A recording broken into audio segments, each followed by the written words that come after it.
One fateful day in 1943, soon after my 5th birthday, my mother signed me into Hunters Bar County Primary in Sheffield. My first day at school marked the transition between play and formal learning. No one agonised too much about how I felt, but now this transition happens somewhere between nursery, reception and Year 1. Smoothing the shift from largely play and reception to the more structured curriculum of Key Stage 1 is the subject of hot new research from the National Foundation for Educational Research. What we found was that children were looking forward to the transition to Year 1, but there were also some concerns that they had. And one of the concerns was about the workload that they would face in Year 1. In reception we only got to play, and in Year 1 we always have to work a lot. What skills were necessary for a child to make a successful transition?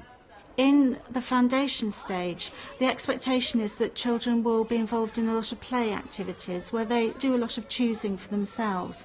But in Year 1, the teacher will expect them to do more formal learning academic activities. So what were the report's main recommendations to help teachers settle the early years learners? Our main recommendations were that the whole school should view transition as a process rather than an event, and also that they should involve the parents and the children and all of the staff. In Worthing, parent involvement is stressed by year leader Faith Goodger.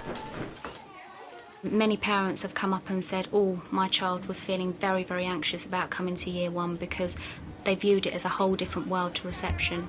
However, the way that we have integrated it so well with the reception team and communicated with the reception team, it has run smoothly, and the children have realised that there's really nothing to fear. There's been recent hot research on transition from primary to secondary. Again, continuity was seen as extremely important. NFER's Kate Ridley co-authored the report. The main suggestion for things that could have been done more successfully was a greater level of cross-phase communication between the primary schools and the secondary schools.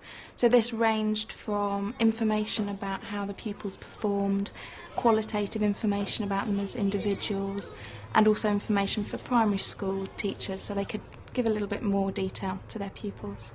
But what expectations do children have? I'm just scared that I won't make friends there. I may be left out. I'm not really worried about anything, except SATs. What would worry me is that getting bullied. If I don't get into the school I want, I'll be sad, and that's what I'm scared of. As a Year 6 teacher at Charles Dickens Primary School, we take part in a lot of activities, prepare a lot of activities which enable children to move smoothly from Year 6 to Year 7. We set up lots of circle time activities. We also plan plenty of group work activities so that the children can problem solve together. And some secondary schools will invite them to visit a morning, to take part in a lesson and to get a feel of their new environment before starting in September. Both NFER reports involved asking pupils about how they found the transition, and this is probably one of the greatest changes in educational research in the past 50 years. Increasingly, the voice of the child is informing good practice. Had any researcher asked me in 1943 whether I feared Hitler or my class teacher more, I could have given them the answer immediately, so long as my teacher's ruler was not in evidence. Goodbye.